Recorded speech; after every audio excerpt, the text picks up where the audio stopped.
మనం కష్టపడి సంపాదించి ఇన్వెస్ట్మెంట్ చేసిన డబ్బు సేఫ్గా ఉండాలని చెప్పి మనమైతే కోరుకుంటూ ఉంటాం కదా. ఇండియాలో సేఫ్ అయిన ఇన్వెస్ట్మెంట్ ఆప్షన్లో చాలానే ఉన్నాయి. వాటిలో వన్ ఆఫ్ ది బెస్ట్ వచ్చేసి ఫిక్స్డ్ డిపాజిట్స్. ఎఫ్డి చేయడం తప్పు కాదు. మనం కనుక అతి తక్కువ వడ్డీని ఆఫర్ చేసే బ్యాంక్లో ఎఫ్డి చేస్తే అది తప్పు. సో ఈరోజు ఈ వీడియోలో టాప్ 5 బ్యాంక్స్, ఏ బ్యాంక్స్ అయితే ఎక్కువ వడ్డీని ఆఫర్ చేస్తూ ఉన్నాయో ఆ బ్యాంక్స్ గురించి చెప్తా.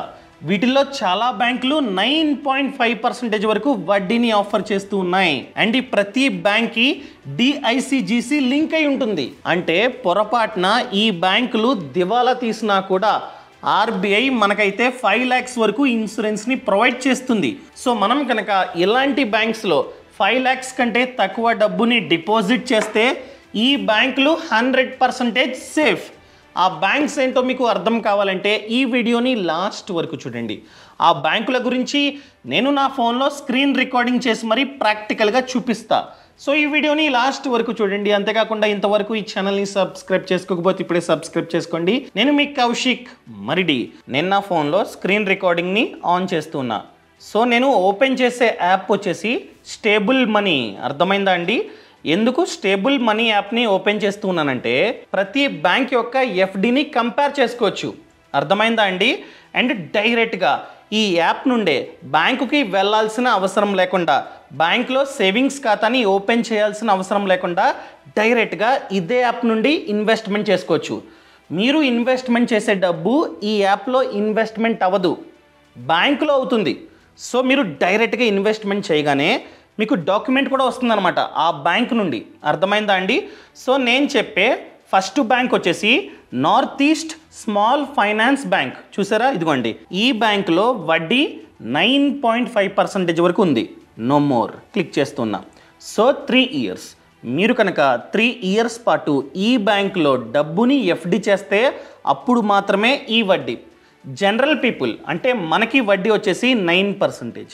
మీరు కనుక ఈ ఖాతాని సీనియర్ సిటిజన్స్, ఎవరి ఏజ్ అయితే 60 కంటే ఎక్కువ ఉందో వాళ్ళ పేరు మీద ఈ బ్యాంకులో డబ్బుని డిపాజిట్ చేస్తే 9.5% వడ్డీ అనమాట. సో మినిమం డబ్బు చూసుకున్నట్లయితే ఇన్వెస్ట్మెంట్ మినిమం పెట్టుబడి 1000, మ్యాక్స్ వచ్చేసి మీ ఇష్టం. అదేవిధంగా బై ఎనీ ఛాన్స్ డబ్బు కావాలంటే మిడిల్లో తీసుకోవచ్చు. 7 days తర్వాత నుండి మీరైతే మీ డబ్బుని విత్డ్రా చేసుకోవచ్చు అనమాట. అదేవిధంగా ఎటువంటి పెనాల్టీ లేదు. అంటే ప్రిన్సిపల్ మీద ఎటువంటి పెనాల్టీ లేదు, వడ్డీ మీద పెనాల్టీ అయితే ఉంటుంది. దాన్నే ఇక్కడ మెన్షన్ చేశారనమాట. అదేవిధంగా మీకు ఆర్బీఐ డిఐసిజిసి ద్వారా ఇన్సూరెన్స్ కూడా ప్రొవైడ్ చేస్తుంది. ఎంతవరకు? 5 lakhs వరకు ఇన్సూరెన్స్ని ప్రొవైడ్ చేస్తుంది. మీరు కనుక డిపాజిట్ చేసుకుందాం అనుకున్నట్లయితే ఈ బ్యాంక్లో 5 lakhs కంటే తక్కువ డబ్బుని డిపాజిట్ చేసుకోండి. బై ఎనీ ఛాన్స్ ఫ్యూచర్లో ఈ బ్యాంకు దివాలా తీస్తే మీకు 5 lakhs వరకు డబ్బు అన్నది వెనక్కి వస్తుంది. అదేవిధంగా నాకు 3 years వద్దు, 1 year, 2 years లేకపోతే 5 years నేను డిపాజిట్ చేసుకుంటా, వడ్డీ ఎంత అని అడిగినట్లయితే 5 yearsకి 8%, మనకి 8. అదే సీనియర్ సిటిజన్స్కి 8.5. అదేవిధంగా 4 years 11 monthsకి చూసుకున్నట్లయితే 8.5 అండ్ 1 year 5 monthsకి చూసుకున్నట్లయితే 8.75 వచ్చేసి మనకి, 9.25 వచ్చేసి వాళ్ళకి సీనియర్ సిటిజన్స్కి. అదేవిధంగా లెస్ దెన్ 1 year చేసుకుంటా అనుకున్నట్లయితే 6 months 1 day, 6 months 1 dayకి చూసుకున్నట్లయితే 7% మనకి, 7.5% సీనియర్ సిటిజన్స్కి అనమాట. ఒకవేళ మీరు కనుక ఇన్వెస్ట్మెంట్ చేసుకుందాం అనుకున్నట్లయితే స్టార్ట్ ఇన్వెస్టింగ్ డైరెక్ట్గా క్లిక్ చేసి మీరైతే ఇన్వెస్ట్మెంట్ చేసుకోవచ్చు. సో నేను చెప్తుంది ఏంటంటే మీరు ఇన్వెస్ట్మెంట్ చేస్తుంది ఈ యాప్లో కాదు, ఆ బ్యాంకులో. ఇది జస్ట్ ప్లాట్ఫామ్ మాత్రమే. ఫర్ ఎగ్జాంపుల్ మీరు లక్ష ఈ బ్యాంకులో డిపాజిట్ చేశారు 3 yearsకి తాతగారి పేరు మీద.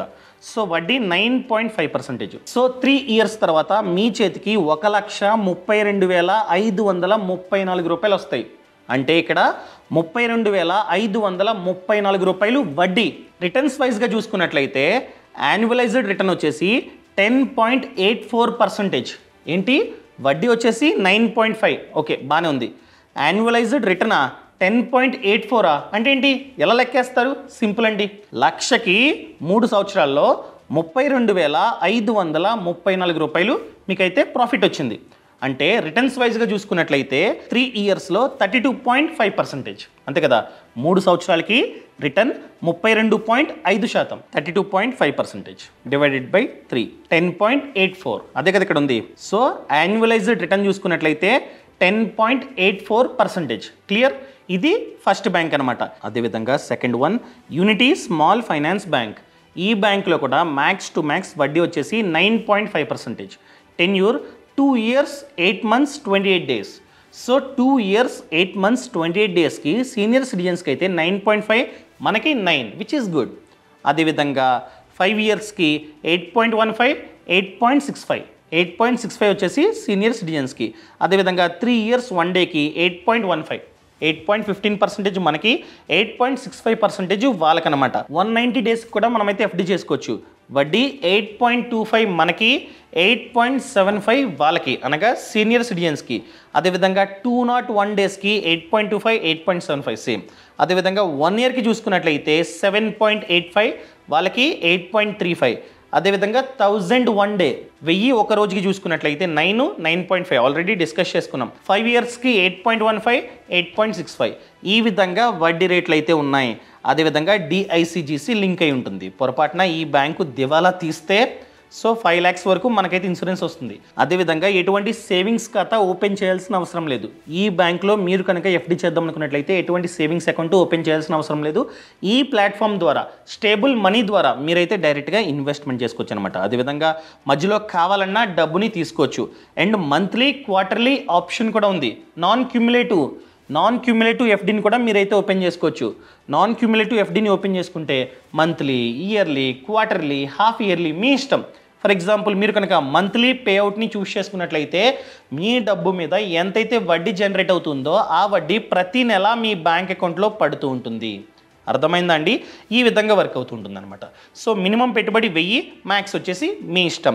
అదేవిధంగా ఈ బ్యాంక్లో మీరు కనుక 2 years 8 months 28 daysకి లక్ష డిపాజిట్ చేస్తే వడ్డీ 9.5% అనుకున్నా కూడా టెన్యూర్ తర్వాత మీకు 1,29,368 రూపీస్ వస్తాయి అనమాట.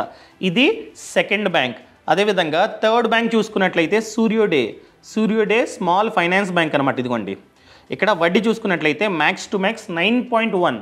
సో మీరు చూడొచ్చు, టెన్యూర్ 3 years, 3 yearsకి మనకి 8.6, సీనియర్ సిటిజన్స్కి 9.1, 5 yearsకి మనకి 8.25, వాళ్ళకి 8.75. మీరు కనుక 1 year పాటు ఈ డబ్బు నాకు వద్దు, 1 year తర్వాత ఈ డబ్బు కావాలనుకున్నట్లయితే ఇలాంటి వాటిల్లో ఇన్వెస్ట్మెంట్ చేసుకోండి. 1 yearకి మనకి 8.05, వాళ్ళకి 8.55. అదేవిధంగా 7 daysకి కూడా మీరైతే ఎఫ్డి చేసుకోవచ్చు. వడ్డీ వచ్చేసి 4, వాళ్ళకి 4.5 అనమాట. సో ఈ విధంగా మీరు చేసుకోవచ్చు. ఇది కూడా డిఐసిజిసికి లింక్ అయి ఉంటుంది. ఇన్స్టెంట్గా మీకు డబ్బు కావాలనుకోండి, 7 days తర్వాత విత్డ్రా క్లిక్ చేసుకుంటే ఇన్స్టెంట్గా మీ డబ్బు మీ చేతికి వస్తుంది అనమాట. అదేవిధంగా ఎటువంటి పెనాల్టీ లేదు. పెనాల్టీ వడ్డీ మీద ఉంది, అసలు మీద ఎటువంటి పెనాల్టీ లేదనమాట. సో మీరు కనుక లక్ష ఈ బ్యాంక్లో ఎఫ్డి చేస్తే 3 years టెన్యూర్కి వడ్డీ 9.1% అనుకున్నట్లయితే లక్ష కాస్త 3 years తర్వాత 1,30,989 రూపాయలుగా మారుతుంది. అంటే ఇక్కడ వడ్డీ చూసుకున్నట్లయితే 30,989 రూపాయలు. క్లియర్? అండ్ యాన్యువలైజ్డ్ రిటర్న్, ఇక్కడ యాన్యువలైజ్డ్ రిటర్న్ 2 years 3 monthsకి చూసుకున్నట్లయితే, నేను చెప్తుంది 3 years కాదు, 2 years 3 monthsకి చూసుకున్నట్లయితే 9.99% యాన్యువలైజ్డ్ రిటర్న్ అనమాట. అర్థమైందా అండి? ఇంకా ఫోర్త్ బ్యాంక్ చూసుకున్నట్లయితే ఇదిగోండి ఉత్కర్ష్ స్మాల్ ఫైనాన్స్ బ్యాంకు. ఈ బ్యాంకు 9.1% వరకు వడ్డీని ఆఫర్ చేస్తుందన్నమాట. ఈ వడ్డీలన్నీ పర్ యానం, మంత్లీ కాదు, ఇయర్కి అనమాట. సో డిఐసిజిసి కూడా లింక్ అయి ఉంది. ఇదిగోండి 5 lakhs వరకు మీకైతే ఇన్సూరెన్స్ వస్తుందన్నమాట. No penalty on premature withdrawal. అర్థమైందండి? సో మిడిల్లో కావాలంటే విత్డ్రా చేసుకోవచ్చు, ఎటువంటి పెనాల్టీస్ లేవన్నమాట. సో మనం ఇన్వెస్ట్మెంట్ చేసే డబ్బు డైరెక్ట్గా ఈ బ్యాంక్ వెళ్తుంది. అదేవిధంగా బ్యాంక్ వాళ్ళు ఎఫ్డి రిసిప్ట్ని కూడా మనకైతే ఇస్తారనమాట. అదంతా ఇక్కడ మెన్షన్ చేశారు చూడండి. అర్థమైందా అండి? ఒకవేళ మీరు కనుక డబ్బుని విత్డ్రా చేసుకుందాం అనుకున్నట్లయితే విత్డ్రా చేసుకోవచ్చు, ఇదే యాప్ ద్వారా చేసుకోవచ్చు. సో 1 working day తర్వాత మీ డబ్బు మీ బ్యాంక్ అకౌంట్లో పడుతుంది, అంటే వెనక్కి వస్తుంది అనమాట. ఎక్కడి నుంచి అయితే ఇన్వెస్ట్ చేశారో అక్కడికే డబ్బు వస్తుంది. మినిమం పెట్టుబడి 1000, మ్యాక్స్ వచ్చేసి ఎంతైనా మీరు డిపాజిట్ చేసుకోవచ్చు. అండ్ ఇవన్నీ క్వార్టర్లీ కాంపౌండ్ అవుతుంటాయి అనమాట. ప్రతి వడ్డీ, నేను ఏదైతే బ్యాంక్స్ గురించి చెప్తున్నానో ప్రతి వడ్డీ కాంపౌండ్ వడ్డీ, అంటే చక్రవడ్డీ. ప్రతి క్వార్టర్ ఈ వడ్డీ కాంపౌండ్ అవుతూ ఉంటుందన్నమాట. అర్థమైందా అండి? అండ్ టెన్యూర్ చూసుకున్నట్లయితే 4 years 1 మంత్ 10 డేస్ అనమాట. సో అంతకి వడ్డీ 9.1 వాళ్ళకి, మనకి 8.5. మిగతా వడ్డీ కూడా మీరు చూడొచ్చు అనమాట. సో 1 ఇయర్కి 8, 8.6, 2 ఇయర్స్కి 8.5, 9.1 అండ్ 2.5 ఇయర్స్కి చూసుకున్నట్లయితే 8.5, వాళ్ళకి 9.1 వడ్డీ ఈ విధంగా ఉందన్నమాట. సో మనం కనుక 2 lakhs డిపాజిట్ చేస్తే ఎంత టెన్యూర్కి? 4 ఇయర్స్ 1 మంత్ 10 డేస్కి. సో ఇంత టెన్యూర్కి మనం కనుక డిపాజిట్ చేస్తే వడ్డీ 9.1. సో 2 lakhs కాస్త ఈ టెన్యూర్లో 2,89,000గా మారుతుంది. అంటే 89,000 మనకు వచ్చే ప్రాఫిట్ అనమాట, అనగా రిటర్న్. అర్థమైందండి? ఇది ఈ విధంగా వర్క్ అవుతుంటుంది. సో ఇదే టెన్యూర్కి ఎస్బీఐలో చూసుకున్నట్లయితే 7.5, హెచ్డిఎఫ్సి బ్యాంక్లో చూసుకున్నట్లయితే 7.9. ఇవి స్మాల్ ఫైనాన్స్ బ్యాంక్స్. నన్ను అడిగినట్లయితే 5 lakhs కంటే తక్కువ డబ్బుని డిపాజిట్ చేయండి, అంతకంటే ఎక్కువ మీరైతే డిపాజిట్ చేయకండి. ఇంకా 5th బ్యాంక్ మనమైతే చూద్దాం. ఇదిగోండి, శివాలిక్ స్మాల్ ఫైనాన్స్ బ్యాంక్ అనమాట. ఈ బ్యాంక్లో మ్యాక్స్ టు మ్యాక్స్ వడ్డీ 8.8%. ఇదిగోండి 2 ఇయర్స్కి 8.8, సీనియర్ సిటిజన్స్కి మనకి చూసుకున్నట్లయితే 8.3. సో మిగతా వడ్డీ రేట్లు మీరైతే ఇక్కడ గమనించవచ్చు అనమాట. సో ఈ బ్యాంక్లో యాన్యువలైజ్డ్ రిటర్న్ చూసుకున్నట్లయితే అంటే 1 ఇయర్ 6 మంత్స్, 1.5 ఇయర్కి మనమైతే యాన్యువలైజ్డ్ రిటర్న్ని చూద్దాం. సో జనరల్గా వడ్డీ 8.8. అదే యాన్యువలైజ్డ్ రిటర్న్ చూసుకున్నట్లయితే ఆల్రెడీ చెప్పా ఫార్ములా. సో యాన్యువలైజ్డ్ రిటర్న్ చూసుకున్నట్లయితే 9.32% అనమాట. సో 1,00,000 డిపాజిట్ చేస్తే 2 ఇయర్స్ టెన్యూర్కి 1,00,000 డిపాజిట్ చేస్తే వడ్డీ 8.8% కాబట్టి మన చేతికి 1,19,017 రూపీస్. అంటే ఇక్కడ 19,017 రూపీస్ మనకు వచ్చే ప్రాఫిట్ అనమాట. సో ఈ విధంగా ఇదైతే వర్క్ అవుతుంటుంది. సో మిగతా బ్యాంకులో చూసుకున్నట్లయితే 7.5, 7.9 ఈ విధంగా ఉంది. ఈ బ్యాంకులో కూడా బాగానే ఉంది, మీరు డిపాజిట్ చేసుకోవచ్చు. సో ఆల్రెడీ చెప్పా, ఇది జస్ట్ ప్లాట్ఫామ్ మాత్రమే. ఈ యాప్లో మీరు మీ డబ్బుని డిపాజిట్ చేయరు. మీరు డైరెక్ట్గా ఇక్కడ స్టార్ట్ కొట్టి ఇన్వెస్ట్మెంట్ చేసుకోవచ్చు. కావాలంటే ఎస్ఐపి ఆప్షన్ కూడా ఉంది. ప్రతి మంత్ ఇంత అమౌంట్ అని కట్ అవుతుంటుంది అనమాట. లేదా 1 టైం ఇన్వెస్ట్మెంట్ కూడా చేసుకోవచ్చు అనమాట ఈ యాప్ ద్వారా. సో మీరు డిపాజిట్ చేసే డబ్బు ఈ యాప్లోకి వెళ్ళదు, ఈ యాప్ సహాయంతో ఆ బ్యాంక్ వెళ్తుందన్నమాట. అర్థమైందా అండి? అండ్ మీకు కావాలంటే డబ్బుని ఇదే యాప్ ద్వారా విత్డ్రా కూడా చేసుకోవచ్చు అనమాట. ఎటువంటి సేవింగ్స్ అకౌంట్ని ఓపెన్ చేయాల్సిన అవసరం లేకుండా ఈ యాప్ ద్వారానే మీరైతే ఇన్వెస్ట్మెంట్ చేసుకోవచ్చు. అండ్ అదేవిధంగా ఈ యాప్కి ఆల్రెడీ 12 lakh యూజర్స్ ఉన్నారనమాట. అదేవిధంగా మనం ఇన్వెస్ట్మెంట్ చేయగానే బ్యాంక్ నుండి మనకైతే నోటిఫికేషన్ డైరెక్ట్గా వస్తుంది. సో మీరు కంపేర్ చేసుకుని ఏ బ్యాంక్ అయితే బాగుందో, ఏ బ్యాంక్ అయితే ఎక్కువ వడ్డీని ఆఫర్ చేస్తుందో ఆ బ్యాంక్లో డైరెక్ట్గా మీరైతే ఇన్వెస్ట్మెంట్ చేసుకోవచ్చు. సో ఈ యాప్ లింక్ అన్నది పక్కన కామెంట్స్లో కింద డిస్క్రిప్షన్లో ఉంది. అర్థమైందా అండి? ఈ స్టేబుల్ మనీ యాప్ లింక్ అన్నది పక్కన కామెంట్స్లో కింద డిస్క్రిప్షన్లో ఉంది. మీరు కావాలంటే క్లిక్ చేసి డైరెక్ట్గా మీరు ఈ ప్లాట్ఫామ్ ద్వారా ఇన్వెస్ట్మెంట్ చేసుకోవచ్చు, ఎటువంటి ప్రాబ్లం లేదు. సో ఇంతవరకు ఈ ఛానల్ని సబ్స్క్రైబ్ చేసుకోకపోతే ఇప్పుడే సబ్స్క్రైబ్ చేసుకోండి. అదేవిధంగా మీరు అడగొచ్చు, చాలామంది కామెంట్లు పెడతారు, ఈ బ్యాంక్ నేమ్స్ ఎప్పుడు పెద్దగా వినలేదు, అవి చెప్తున్నారు ఏంటి అని చెప్పి. ఆల్రెడీ చెప్పా, DICGC ఉంది, 5 lakhs వరకు ఇన్సూరెన్స్ని ప్రొవైడ్ చేస్తుంది. అందుకనే ఇలాంటి బ్యాంకుల్లో ఇన్వెస్ట్మెంట్ చేద్దాం అనుకున్నట్లయితే 5 lakhs కంటే తక్కువ డబ్బుని మాత్రమే డిపాజిట్ చేయండి, అంతకంటే ఎక్కువ చేయకండి అని చెప్తూనే ఉన్నా. సో ఒకవేళ మీ దగ్గర 15 lakhs ఉన్నాయనుకోండి, 4 lakhs అలా రిమైనింగ్ అమౌంట్ ఇంకొక బ్యాంక్లో అలా చేసుకోండి, అంతేగాని 5 చేయకండి. ఎందుకంటే వడ్డీ వస్తుంది కదా, వడ్డీ పోతుంది అనవసరంగా ఈ బ్యాంక్ ఇది వల్ల తీస్తే, అదనమాట. సో లింక్ కింద డిస్క్రిప్షన్లో పక్కన కామెంట్స్లో ఇచ్చా. ఇంతవరకు ఛానల్ని సబ్స్క్రైబ్ చేసుకోకపోతే సబ్స్క్రైబ్ చేసుకోండి. నేను మీ Kaushik Maridi. Thank you so much. Thanks for watching. Jai Hind.